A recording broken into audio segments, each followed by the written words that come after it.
સ્તરને લઈને કિરીટ પટેલે જણાવ્યું હતું કે રાજ્યમાં શિક્ષણનું સ્તર સતત નીચું જઈ રહ્યું છે। 25% બાળકોને ગુજરાતી આવડતું નથી અને સમગ્ર મામલે શિક્ષણ મંત્રી બિલકુલ નોંધ ન લેતા હોવાનું પણ કિરીટ પટેલે જણાવ્યું હતું।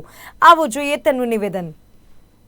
અન્ય રાજ્યોની સરખામણીમાં ગુજરાતનું પ્રાથમિક અને ઉચ્ચ શિક્ષણ દિવસે દિવસે નીચું જતું થાય છે। સરકાર માત્ર જાહેરાતો કરી અને વાહ વાહ કરે છે, મોડલ સ્ટેટની વાત કરે છે, ત્યારે જે રીતે પ્રાઇમરી શિક્ષણની અંદર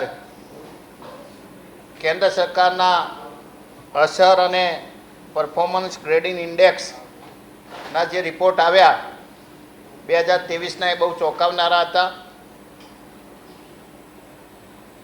7 થી 18 વર્ષની 18 વર્ષના પ્રાથમિક શિક્ષકના બાળકો એ 25% બાળકોને ગુજરાતી વાંચતા આવડતું નહોતું અને 47.20% વિદ્યાર્થીઓને અંગ્રેજી વાંચતા નહોતું આવડતું।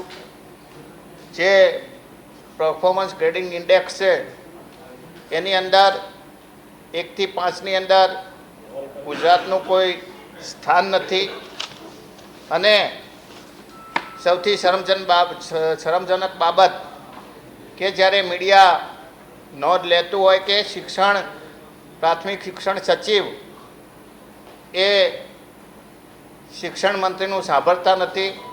આ બાબત મેં ગંભીરતાથી કહ્યું કે સરકાર માટે બહુ શરમજનક બાબત છે।